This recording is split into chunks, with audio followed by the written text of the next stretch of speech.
Electromagnetic waves, EM waves.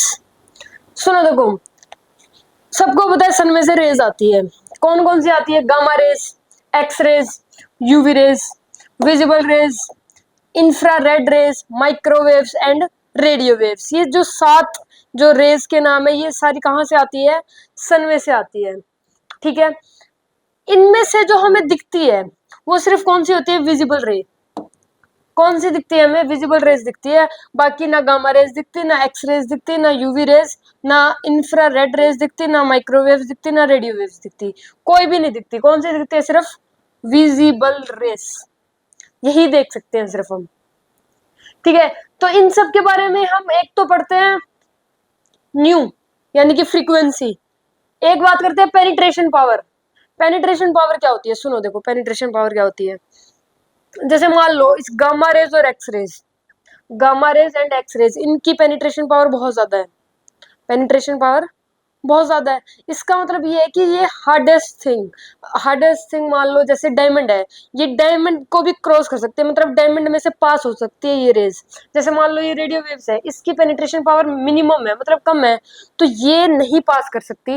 लेकिन जिनकी penetration power बहुत ज्यादा है, मैक्सिमम है, gamma rays and X rays की मैक्सिमम है, तो इस केस में ये डायमंड डायमंड में से भी पास हो सकती है। ठीक है, आर पार हो सकती है, मतलब आर पार बोल लो कि डायमंड जो हार्डेस्ट थिंग है उसको भी आर पार कर सकती है, उसमें से आर पार हो सकती है, मतलब ये पास कर सकती है उसमें। ठीक है, समझ रहे हो? न्यूक्लियाई, हाँ न्यूक्लियाई जो होते हैं एटम में, उनको भी पास कर सकती है। पेनिट्रेशन पावर का यही मतलब है कि इनकी पेनिट्रेशन पावर ज्यादा है, तो इसका मतलब ये हार्डेस्ट थिंग को पास कर सकती है। ठीक है, लेमडा, लेमडा मतलब वेवलेंथ। तो हम इन सातों के बारे में 3 चीजें पढ़ेंगे, सबकी फ्रीक्वेंसी के बारे में, पेनिट्रेशन पावर और लेमडा। सुनो देखो, गामा रेज, गामा रेज जो ये ऊपर लिखे हो ना, इसको ऐसे याद करोगे तो ये इनका ऑर्डर, आगे ऑर्डर भी आता है, ऑर्डर भी इजीली याद कर पाओगे। और इंक्रीज डिक्रीज मतलब किसकी पेनिट्रेशन पावर ज्यादा होती है, किसका लेमडा ज्यादा होता है, किसका न्यू ज्यादा होता है, ऐसे मतलब याद कर पाओगे। तो ये ऐसे ये याद कर लो, जैसे ये दे रखे है कि गामा रेज, एक्स रेज, पहले गामा रेज आती है, फिर एक्स रेज, फिर यूवी रेज, फिर विजिबल रेज, फिर इंफ्रारेड रेज, फिर क्या आती है? माइक्रोवेव्स एंड फिर रेडियो वेव्स। इस तरीके से इसी सीरीज में याद कर लो। तो अब हमने ऐसे याद कर ली, जैसे याद कर रखी है उस हिसाब से ये इनके डिक्रीज इंक्रीज है, या इसकी किसकी ज्यादा वेवलेंथ है, किसकी ज्यादा फ्रीक्वेंसी है, किसकी ज्यादा पेनिट्रेशन पावर है, उस तरीके से हम याद कर लेंगे। देखो, अब gamma rays, X rays, UV rays, इनकी जो फ्रीक्वेंसी है, इनकी ऊपर वाले की तो मैक्सिमम, मतलब ये जैसे जैसे नीचे जाएंगे ये क्या हो रही है? डिक्रीज हो रही है। जैसे जैसे हम नीचे जाएंगे ये क्या होगी? डिक्रीज होगी। क्या होगी? डिक्रीज, यानी कि इसकी सबसे ज्यादा, फिर कम, फिर कम, फिर कम, फिर कम, फिर कम, और इसकी सबसे कम। क्या? फ्रीक्वेंसी, रेडियो वेव्स की जो फ्रीक्वेंसी होती है वो सबसे कम होती है। क्लियर है यहाँ तक? डन है। उसके बाद पेनिट्रेशन पावर, इसका भी सेम ऑर्डर रहता है, ये पहले सबसे ज्यादा होती है और ये नीचे नीचे जाती जाती क्या होती है? डिक्रीज होती है। यहाँ पे सबसे ज्यादा, फिर नीचे जाएंगे तो सबसे कम, यानी कि गामा रेज की पेनिट्रेशन पावर सबसे ज्यादा होती है, उससे कम होती है एक्स रेज की, फिर उससे कम होती है यूवी रेज की, फिर उससे कम होती है विजिबल रेज की, उसके बाद आता है इंफ्रारेड रेज, फिर माइक्रोवेव्स, और सबसे जो कम होती है पेनिट्रेशन पावर वो किसकी होती है? रेडियो वेव्स की होती है। इन दोनों का सेम ही है, सबसे ऊपर वाली मैक्सिमम होएगी, सबसे नीचे वाली मिनिमम होएगी, मतलब ऊपर से नीचे आ रही है तो डिक्रीज हो रही है। क्या हो रही है? डिक्रीज। लेमडा, वेवलेंथ की बात कर लेते हैं। वेवलेंथ इनका उल्टा होता है, जैसे जैसे ये नीचे जाएंगी ये इंक्रीज होएंगी। क्या होगी? ये इंक्रीज, बढ़ेंगी। क्या करेगी? इंक्रीज करेगी, यानी कि गामा रेज की सबसे कम क्या? वेवलेंथ। उसके बाद एक्स रेज की इससे ज्यादा, यूवी रेज की इनसे ज्यादा, विजिबल रेज की इससे ज्यादा, इंफ्रारेड की इससे ज्यादा, माइक्रोवेव्स की इससे ज्यादा, और रेडियो वेव्स की सबसे ज्यादा। क्या? वेवलेंथ। फ्रीक्वेंसी और पेनिट्रेशन पावर इसकी रेडियो वेव्स की सबसे कम होती है, लेकिन फ्रीक्वेंसी वेवलेंथ की बात करें तो सबसे ज्यादा किसकी होती है? रेडियो वेव्स की होती है, मतलब दोनों का क्या है? अपोजिट है। क्लियर है? अगर इसी तरीके से याद कर लोगे तो ये याद करना इजी है। डन है।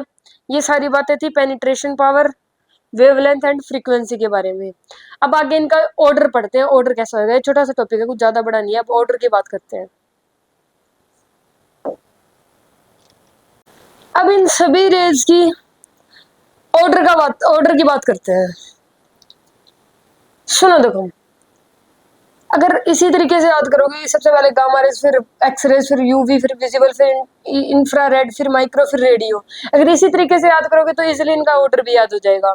कैसे हो जाएगा? देखो, एक तो ये याद ही करना पड़ेगा 10⁻⁻14, 10⁻⁻14, ये तो याद ही करना पड़ेगा। उसके बाद एक ट्रिक है, एक डिजिट याद करनी है, वो होती है 42 11 41 5। क्या है?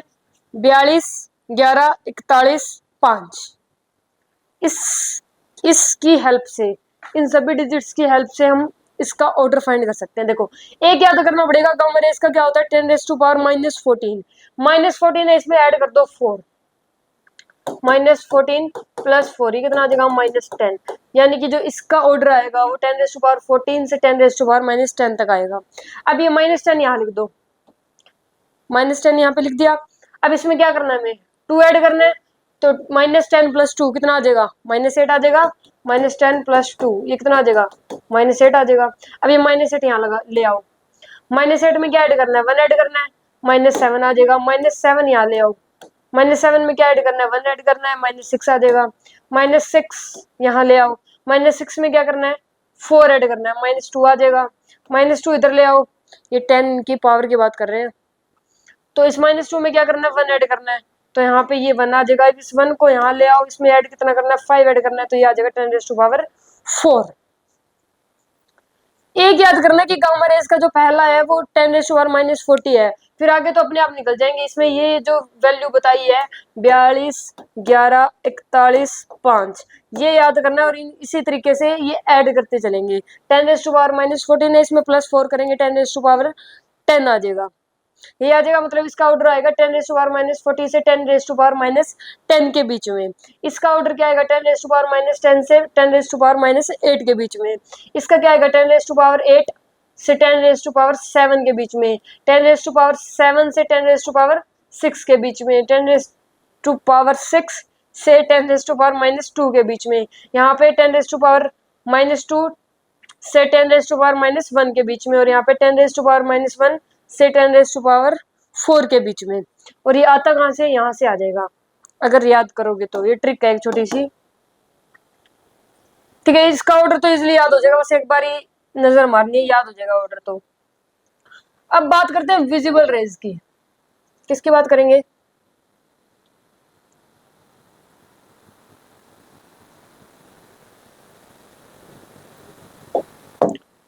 सुनो देखो, ये विजिबल रे आगे 7 पार्ट्स में डिवाइड होती है। विबग्योर, जो 9th-10th में पढ़ा होगा, विबग्योर रेनबो फॉर्म करता है। VIBGYOR violet, indigo, blue, green, yellow, orange, red, ठीक है। ये हमें विजिबल रेज दिखती है, यही रेनबो बनता है। रेनबो की यही होती है, जो होती है ना, मतलब पहले ये कलर, फिर ये, फिर ये, फिर ये, फिर ये विबग्योर ही बनता है। वहां पे भी विबग्योर ही बनता है। इसकी जो वेवलेंथ होती है वो होती है 3800 एंगस्ट्रॉम से लेके 7600 एंगस्ट्रॉम के बीच में। इनकी, इसकी वॉयलेट की होती है 3800 एंगस्ट्रॉम, और इस रेड की होती है 7600 एंगस्ट्रॉम। और इनकी सबकी इन दोनों के बीच में होती है, इन सबकी इन दोनों के बीच में होती है वेवलेंथ की वैल्यू। क्लियर है? ठीक है।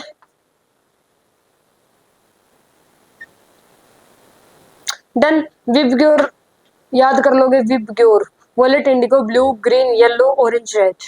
यहाँ तक क्लियर है? ऑर्डर डन है, विजिबल रेज डन है, ठीक है। आगे बढ़ते हैं। देखो, अब इन रेज की कुछ ना कुछ प्रॉपर्टीज है। प्रॉपर्टीज क्या क्या है? गामा रेज, सबसे पहले गामा रेज। गामा रेज की प्रॉपर्टी क्या है? Damage skin causes cancer. अगर लंबे समय तक आप गामा रेज के पास हो, या गामा रेज जा रही है और आप उसके पास हो, तो इससे आपकी स्किन डैमेज हो सकती है, कैंसर भी हो सकता है। कैंसर भी हो सकता है इससे, गामा रेज से कैंसर भी हो सकता है। To study atomic nuclei, nuclei के एटॉमिक इसको स्टडी करने में हेल्प करते हैं हम। हमें अगर मान लो न्यूक्लियाई की स्टडी करनी है तो गामा रेज की हेल्प से ही करते हैं। तो ये पूछ लेता है कि दो प्रॉपर्टीज बताओ, या फिर एक प्रॉपर्टी देके ऑप्शन दे देता है कि ये किसकी प्रॉपर्टी है, तो प्रॉपर्टी भी आनी चाहिए। ठीक है। एक्स रेज, डैमेज स्किन, ये भी सेम काम करता है। इनकी जो पेनिट्रेशन पावर होती है बहुत ज्यादा होती है ना, ये बोन में से भी आर पार जा सकती है, बोन हड्डी में से भी आर पार हो सकती है ये दोनों, गामा रेज एक्स रेज। दोनों कैंसर कॉजेज करते हैं। स्किन डैमेज, स्किन की प्रॉब्लम हो सकती है इनसे बहुत ज्यादा, और कैंसर कॉज करते हैं। CT scan, MRI, X-rays machines, देखो ये ना दो टाइप के होते हैं, एक स्ट्रॉन्ग होता है, एक ठीक नॉर्मल होता है।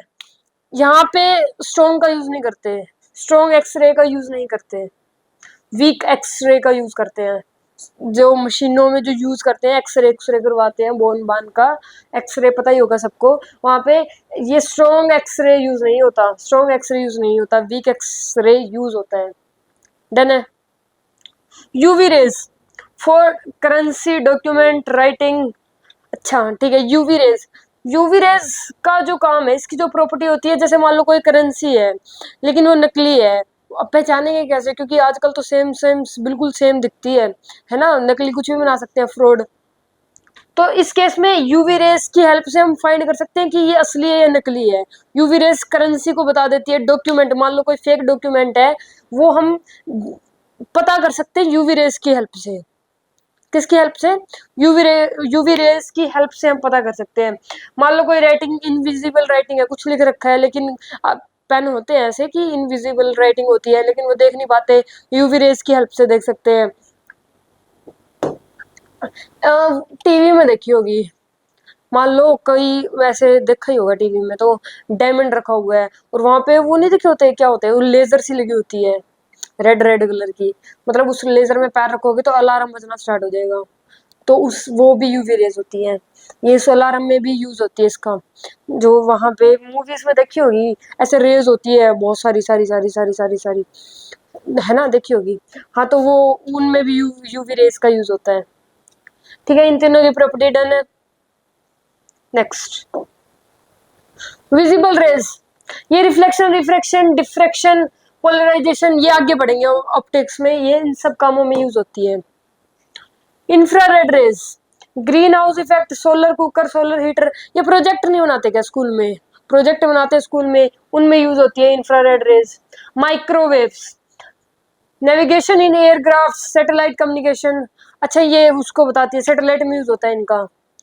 ठीक है। रेडियो वेव्स, ये रेडियन टीवी, जो रेडियो होते हैं उनमें जो वेव्स होती हैं वो रेडियो वेव्स ही होती हैं, रेडियो में जो यूज होता है, जिनका टीवी में यूज होता है, रेडियो में यूज होता है, वो रेडियो वेव्स का होता है। क्लियर है? यहाँ तक डन है। इन सब की प्रॉपर्टी थी, याद करनी है और कुछ नहीं। ठीक है, ठीक है, आगे बढ़ते हैं। ये एनिमेशन है एक। अब इनकी कुछ और एक प्रॉपर्टीज है, कॉमन प्रॉपर्टीज। ठीक है। Electric field and magnetic field consist, देखो ये दोनों से मिलके बनती है, electric field and magnetic field, क्योंकि नाम ही देखो क्या है, इलेक्ट्रोमैग्नेटिक वेव्स, मतलब नाम से पता चल रहा है ना, दोनों ही एग्जिस्ट करते हैं इसमें, electric field and magnetic field. Transverse in nature, transverse nature होती है, मतलब ऐसे होती है, ट्रांसवर्स इन नेचर। एक लॉन्गिट्यूडनल होती है, पड़ी हुई है ना, लॉन्गिट्यूडनल होती है, और एक ट्रांसवर्स होती है, ये ट्रांसवर्स इन नेचर होती है। इसकी जो कंडीशन है वो क्या होती है, इलेक्ट्रिक फील्ड, मैग्नेटिक फील्ड और वी, यानी जो जिस वेलोसिटी से आगे जा रही है वो एक दूसरे क्या होनी चाहिए, परपेंडिकुलर होनी चाहिए। क्या होनी चाहिए? एक दूसरे के परपेंडिकुलर, ये तीनों चीजें एक दूसरे के परपेंडिकुलर होनी चाहिए। ई मतलब इलेक्ट्रिक फील्ड, बी यानी मैग्नेटिक फील्ड, एंड वी मतलब जिस वेलोसिटी से ये आगे जा रही है, मूव कर रही है। E and be always lie in same phase, इसका मतलब ये है कि जिस पर्टिकुलर लेवल पर, जिस मतलब टाइम पर, पर्टिकुलर टाइम पर, लेवल पर नहीं, टाइम पर, ई मान लो मैक्सिमम है तो बी भी मैक्सिमम होएगा। अगर मान लो बी मिनिमम है तो ई भी मिनिमम होएगा। ठीक है, मतलब ये सेम फेज पे लाई करते हैं। ठीक है, दोनों सेम फेज पे लाई करते हैं, अगर ये मैक्सिमम है तो ये भी मैक्सिमम होएगा, ये मिनिमम है तो ये भी मिनिमम होएगा। क्लियर है यहाँ तक? Can be produce by oscillation of charge, ये चार्ज के ऑस्किलेशन से भी प्रोड्यूस कर सकते हैं हम इसे, ठीक है। जो E बाय बी है वो C के इक्वल होता है, किसके इक्वल होता है, E बाय जो B है, E बाय जो B यानी इलेक्ट्रिक फील्ड बाय जो मैग्नेटिक फील्ड है वो किसके इक्वल होता है, C के इक्वल होता है। यहाँ पे जो E होता है, यहाँ पे जो E है, इस E की वैल्यू होती है E not sine omega T minus के एक्स। E नॉट मतलब इसकी यहाँ पे E क्या है, पीक वैल्यू है, ये क्या है इसकी पीक वैल्यू, और यहाँ पे B नॉट इसकी पीक वैल्यू है। यहाँ पे जो E है इसकी वैल्यू आती है E not sine omega T minus के एक्स, यहाँ पे जो B है इसकी वैल्यू होती है B not sine omega T minus के एक्स। क्लियर है यहाँ तक। मैक्सिमम इलेक्ट्रिक एनर्जी डेंसिटी ये होती है हाफ ई नोड का स्क्वायर, हाफ ई नोड का स्क्वायर। मिनिमम पता है ये जीरो ही होती है, मिनिमम क्या होगी, जीरो होगी। एवरेज कितनी हो जाएगी, इसका हाफ हो जाएगी ना, एवरेज इसका हाफ हो जाएगी, यानी कि 1/4 ई नोड का स्क्वायर। ये थी इलेक्ट्रिक एनर्जी, कौन सी एनर्जी थी, इलेक्ट्रिक एनर्जी। अब बात करते हैं मैग्नेटिक एनर्जी की। मैग्नेटिक एनर्जी यहां तक क्लियर है, पहले ये सारी बातें क्लियर है, ठीक है। मैक्सिमम मैग्नेटिक एनर्जी डेंसिटी ये होती है हाफ 1/μ0 b का स्क्वायर, ठीक है। मिनिमम तो जीरो ही होगी, मिनिमम मैग्नेटिक एनर्जी दोनों की जीरो होती है। मिनिमम इलेक्ट्रिक एनर्जी देख लो या फिर मिनिमम मैग्नेटिक एनर्जी देख लो, दोनों की क्या होगी, जीरो होगी, सेम होती है। एवरेज मैग्नेटिक एनर्जी ये होती है 1/4 1/μ0 b नोड का स्क्वायर। ये जो एवरेज मैग्नेटिक एनर्जी डेंसिटी और एवरेज इलेक्ट्रिक मैग्नेटिक जो एवरेज मैग्नेटिक एनर्जी डेंसिटी है और जो एवरेज इलेक्ट्रिक एनर्जी डेंसिटी है ये न्यूमेरिकली सेम होती है। तो it was practically observe that, मतलब इन दोनों को फिर इक्वल लिख सकते हैं। ये यहाँ पे इलेक्ट्रिक एनर्जी डेंसिटी है, ये क्या है, energy average electric energy density है, और ये क्या है, ये है एवरेज मैग्नेटिक एनर्जी डेंसिटी है। इन दोनों को इक्वल कर दिया, इससे ये कैंसिल, ये इधर आ जाएगा, मतलब ये ऐसा आ जाएगा। और सी की वैल्यू क्या होती है, ई बाय बी होती है, यानी ई नोट बाय बी नोट लिख सकते हैं।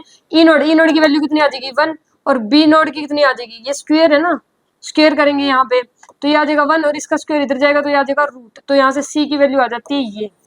टोटल एवरेज एनर्जी डेंसिटी निकालने के लिए क्या करेंगे, average electric energy density plus average magnetic energy density दोनों को क्या कर देंगे, ऐड कर देंगे, तो यहाँ से ये आ जाएगा। इसको इसमें ऐड करेंगे तो ये हाफ बन जाएगी, और इसको इसमें ऐड करेंगे तो ये हाफ बन जाएगी। क्लियर है, ठीक है, डन। तो इसी के साथ कंप्लीट होता है सब।